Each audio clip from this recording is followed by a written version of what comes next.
Jaya Radha Madhava Punya Bihari.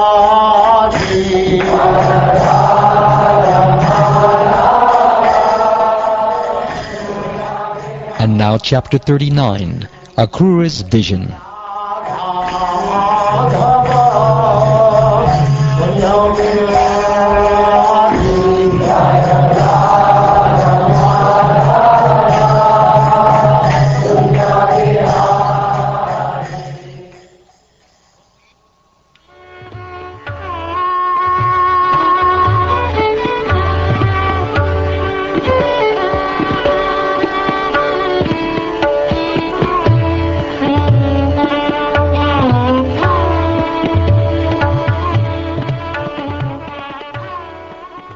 Shukdev Goswami said, having been honored so much by Lord Balaram and Lord Krishna, Akrura, seated comfortably on a couch, felt that all the desires he had contemplated on the road were now fulfilled.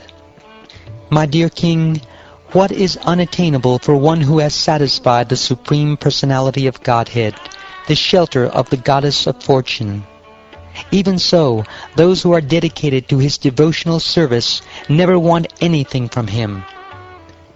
After the evening meal, Lord Krishna, the son of Devaki, asked Akrura how Kamsa was treating their dear relatives and friends, and what the king was planning to do. He said, "My dear gentle uncle Akrura, was your trip here comfortable? May all good fortune be yours. Are our well-wishing friends and our relatives, both close and distant, happy and in good health?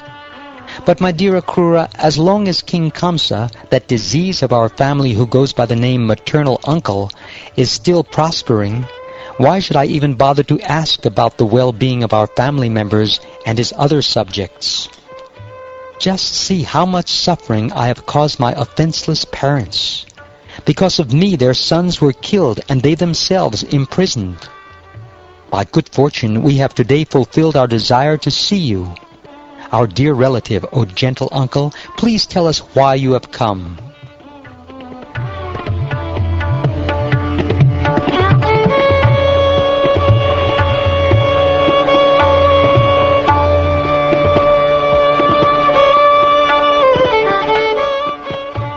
In response to the Supreme Lord's request, Akrura, the descendant of Madhu, described the whole situation, including King Kamsa's enmity toward the Yadus and his attempt to murder Vasudeva. Akrura relayed the message he had been sent to deliver. He also described Kamsa's real intentions, and how Nanded had informed Kamsa that Krishna had been born as the son of Vasudeva. Lord Krishna and Lord Balaram, the vanquisher of heroic opponents, laughed when they heard Akrura's words. The lords then informed their father, Nanda Maharaj, of King Kamsa's orders. Nanda Maharaj then issued orders to the cowherd men by having the village constable make the following announcement throughout Nanda's domain of Vraja. "Go collect all the available milk products. Bring valuable gifts and yoke your wagons. Tomorrow we shall go to Mathura, present our milk products to the king, and see a very great festival. The residents of all the outlying districts are also going." When the young gopis heard that Akrura had come to Vraja to take Krishna and Balaram to the city, they became extremely distressed.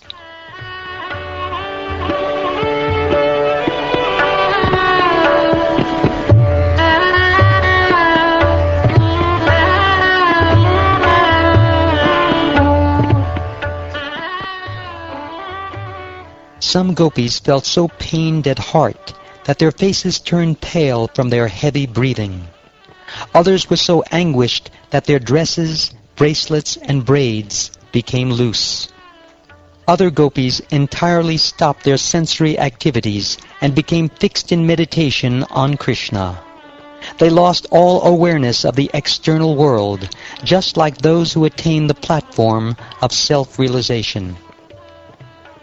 And still other young women fainted simply by remembering the words of Lord Shauri or Krishna. These words, decorated with wonderful phrases and expressed with affectionate smiles, would deeply touch the young girls' hearts. The gopis were frightened at the prospect of even the briefest separation from Lord Mukunda. So now, as they remembered his graceful gait, his pastimes, his affectionate smiling glances, his heroic deeds, and his joking words, which would relieve their distress, they were beside themselves with anxiety at the thought of the great separation about to come. They gathered in groups and spoke to one another, their faces covered with tears, and their minds fully absorbed in Achyuta. The gopis said, "O Providence, you have no mercy. You bring embodied creatures together in friendship and love, and then senselessly separate them before they fulfill their desires. This whimsical play of yours is like a child's game. Having shown us Mukunda's face, framed by dark locks and beautified by his fine cheeks, raised nose, and gentle smiles, which eradicate all misery, you are now making that face invisible. This behavior of yours is not at all good. O Providence, though you come here with the name Akrura, you are indeed cruel, for like a fool you are taking away what you once gave us. Those eyes with which we have seen, even in one feature of Lord Marudvisha's form, the perfection of your entire creation. Alas, Nanda's son, who breaks loving friendships in a second, will not even look directly at us. Forcibly brought under his control, we abandoned our homes, relatives, children, and husbands just to serve him. But he is always looking for new lovers. The dawn following this night will certainly be auspicious for the women of Mathura. All their hopes will now be fulfilled, for as the Lord of Vraja enters their city, they will be able to drink from his face the nectar of the smile emanating from the corners of his eyes. O gopis, although our Mukunda is intelligent and very obedient to his parents, once he has fallen under the spell of the honey-sweet words of the women of Mathura, and has been enchanted by their alluring shy smiles, oh, how will he ever return to us, unsophisticated village girls? When the Dasharas, Bhojas, Andakas, Vrishnis, and Sattvatas see the son of Devaki in Mathura, they will certainly enjoy a great festival for their eyes, as will all those who see him traveling along the road to the city. After all, he is the darling of the goddess of fortune, and the reservoir of all transcendental qualities. He who is doing this merciless deed should not be called Akrura. He is so extremely cruel that without even trying to console the sorrowful residents of Vraja, he is taking away Krishna, who is more dear to us than life itself. Hard-hearted Krishna has already mounted the chariot, and now the foolish cowherds are hurrying after him in their bullock carts. Even the elders are saying nothing to stop him. Today, fate is working against us. So let us directly approach Madhava and stop him from going. What can our family elders and other relatives do to us? Now that fate is separating us from Mukunda, our hearts are already wretched, for we cannot bear to give up his association even for a fraction of a second. When he brought us to the assembly of the Ras dance, where we enjoyed his affectionate and charming smiles, his delightful secret talks, his playful glances, and his embraces, we passed many nights as if they were a single moment. O gopis, how can we possibly cross over the insurmountable darkness of his absence? How can we exist without Ananta's friend Krishna, who in the evening would return to Vraja in the company of the cowherd boys, his hair and garland powdered with the dust raised by the cow's hoofs? as he played his flute, he would captivate our minds with his smiling, sidelong glances.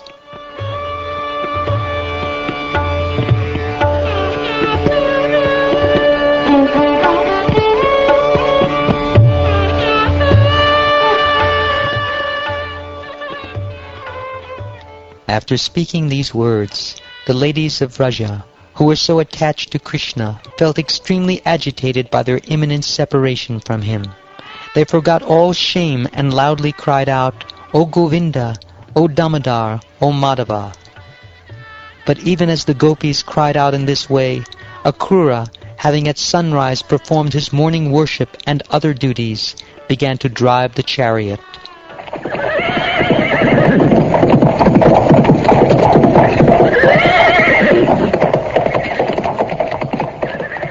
Led by Nanda Maharaj, the cowherdmen followed behind Lord Krishna in their wagons. The men brought along many offerings for the king, including clay pots filled with ghee and other milk products. With his glances, Lord Krishna somewhat pacified the gopis, and they also followed behind for some time. Then, hoping he would give them some instruction, they stood still. As he departed, that best of the Yadus saw how the gopis were lamenting, and thus he consoled them by sending a messenger with this loving promise, "I will return." Sending their minds after Krishna, the gopis stood as motionless as figures in a painting. They remained there as long as the flag atop the chariot was visible, and even until they could no longer see the dust raised by the chariot wheels.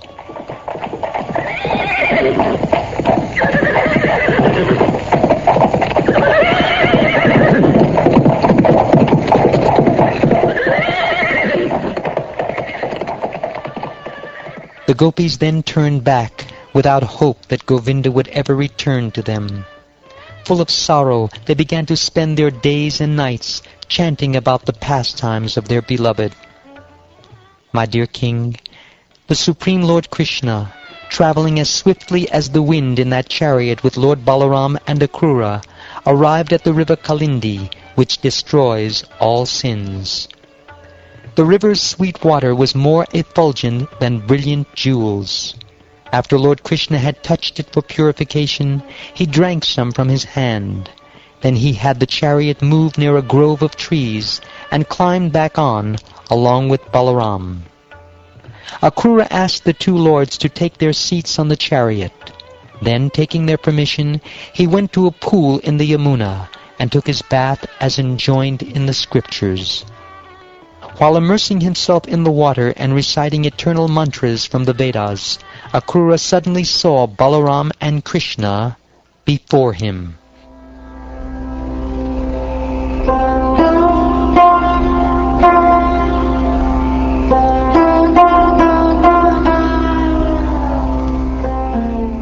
Akrura thought, "How can the two sons of Anakadandubi, who are sitting in the chariot, be standing here in the water?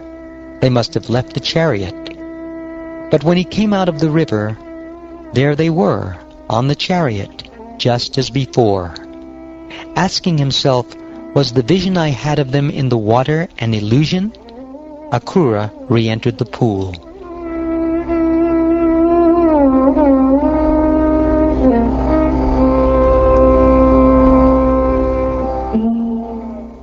There Akrura now saw Anantashesha, the lord of the serpents, receiving praise from the Siddhas, Chadanas, Gandharvas, and demons, who all had their heads bowed. The personality of Godhead, whom Akrura saw, had thousands of heads, thousands of hoods, and thousands of helmets. His blue garment and his fair complexion, as white as the filaments of a lotus stem, made him appear like white Kailas mountain with its many peaks. Akrura then saw the Supreme Personality of Godhead lying peacefully of Lord Anantashesha. The complexion of that Supreme Person was like a dark blue cloud. He wore yellow garments and had 4 arms and reddish lotus petal eyes. His face looked attractive and cheerful with its smiling, endearing glance and lovely eyebrows, its raised nose and finely formed ears, and its beautiful cheeks and reddish lips. The Lord's broad shoulders and expansive chest were beautiful, and his arms long and stout. His neck resembled a conch shell, his navel was deep, and his abdomen bore lines like those on a banyan leaf. He had large loins and hips, thighs like an elephant's trunk, and shapely knees and shanks. His raised ankles reflected the brilliant effulgence emanating from the nails on his petal-like toes, which beautified his lotus feet.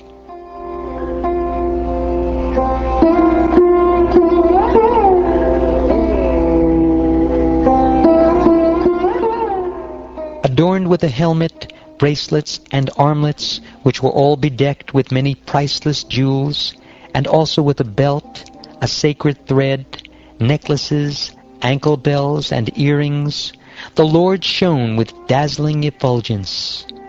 In one hand he held a lotus flower, in the others a conch shell, discus, and club.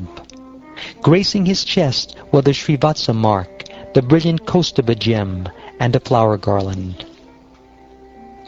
Encircling the Lord and worshipping him were Nanda, Sunanda, and his other personal attendants, Sanaka and the other Kumaras, Brahma, Rudra, and other chief demigods, the 9 chief Brahmins, and the best of the saintly devotees, headed by Prahlad, Nadad, and Upadichara Basu. Each of these great personalities was worshipping the Lord by chanting sanctified words of praise in his own unique mood. Also in attendance were the Lord's principal internal potencies, Shri, Pushti, Gir, Kanti, Kirti, Tushti, Ila, and Urja, as were his material potencies, Vidya, Avidya, and Maya, and his internal pleasure potency, Shakti. As the great devotee Akrura beheld all this, he became extremely pleased and felt enthused with transcendental devotion. His intense ecstasy caused his bodily hairs to stand on end and tears to flow from his eyes, drenching his entire body. Somehow managing to steady himself, Akrura bowed his head to the ground. Then he joined his palms in supplication and, in a voice choked with emotion, very slowly and attentively began to pray.